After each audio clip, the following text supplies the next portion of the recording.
All right, so you finished your 5 articles. Now you're going to move on to your article portfolio, and that's rather easy. All you need to do is go ahead, pull up your 5 articles. This is my 5 articles example, and I'm going to show you how to turn it into your article portfolio.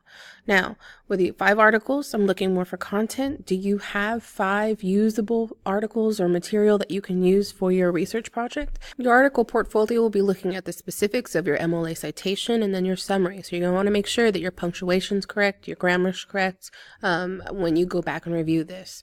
So what you need to look at, your header, you're still going to have a header for this article portfolio. You have your name, your teacher name, the class, and then also the class period, and then the due date. So the due date for this particular assignment is going to be March the 8th. And you're always going to put the day, the month, and then the year. And then once you're done with that, make sure you should only be just one line down. You'll center your title. And what you're going to do is you're going to turn this into, instead of 5 articles, you're going to do article portfolio, and you'll just change that.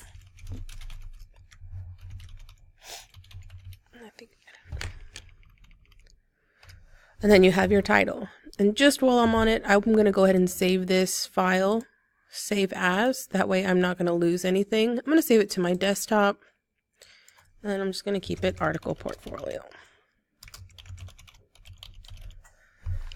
That way I can easily go and access it when I want to go upload it to Canvas. So you have your header, you have your title. Now you're just going to start taking things out. So a lot of this information was just for you. That way you can always go and backtrack your sources. Here we're going to take a little bit out. So this first one, I'm going to take out the article title, author, and URL, excuse me. I'm going to keep the MLA citation, and then also that summary. And then also take off that header. So all you're left with is the citation and the summary right after. This is going to be very helpful when we do our works cited eventually, where it's just the citation. So once you do that, you'll do that for the rest of them. Also, make sure you get rid of the quotes. Then you'll go through again, get rid of those 4 headers, article title, author, URL, and MLA citation. So you're left with just the citation there. And as you can see, that has the hanging indent. Get rid of the quotes. My 3rd article or book, take that out. Take out the quotes. And so forth. So this really doesn't take a lot of time. You'll be able to do it in class. You can even do it at home rather quickly. Make sure it's not messing up any of the formatting. You still see that hanging indent. Your citation is still double spaced. That's going to be very important because when you transfer it over to your works cited document, it won't change any of that formatting. So we'll go again and again, and that's my last one.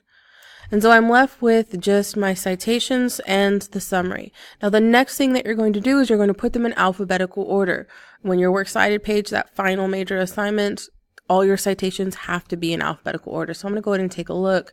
M, S, K, and T. So all I'm going to do is just drag and drop, or you can just cut and paste. And then taking a look, it looks like I just need to move this one. So I'm going to highlight everything. You could drag it, so see how I'm dragging it up. And then just put that cursor right there and let it go. Or I'm going to go back.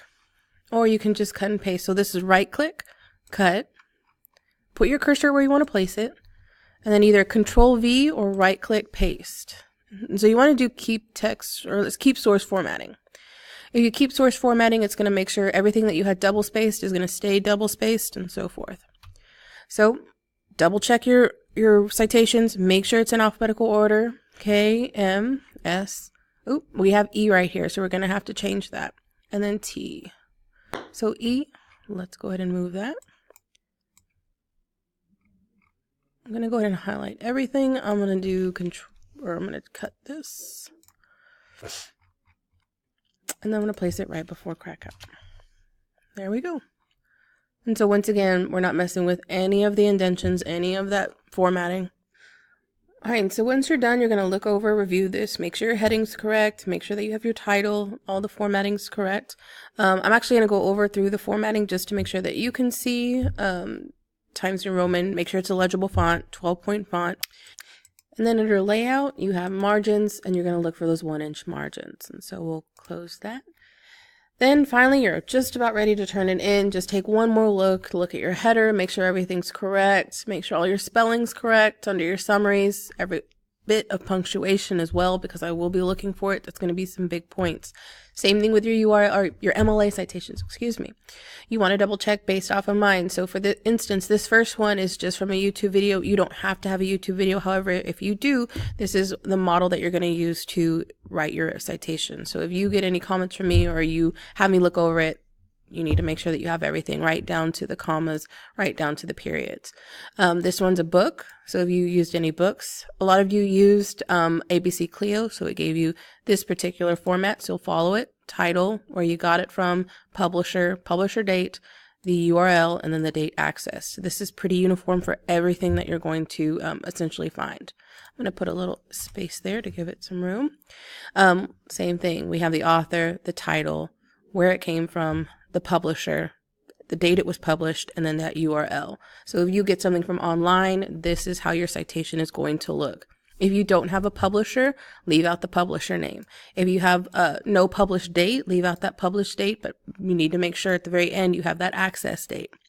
So once again, if you don't have a published date, which is this one up here for this particular citation, then you need to put accessed by or accessed by that particular date. So right here, it looks like that. So go through. So I'm glad I went through this one because there is some formatting errors when we did our cut and paste. So I'm just going to hit enter so give some room. All right, then continuing checking that formatting. I've run out of things to look over. Make sure it's all in alphabetical order, and then you're set to turn this in. So hit save. Once you hit save, go to your Canvas page. When you go to Canvas, under that research project module, you're going to see assignment submissions. This is where you're going to turn in everything. I had a few people turn it into the wrong one. Make sure you're turning it into the correct spot. So you've already turned in your 5 articles. You're going to turn it in your article portfolio to the article portfolio link. So I'm going to click on that.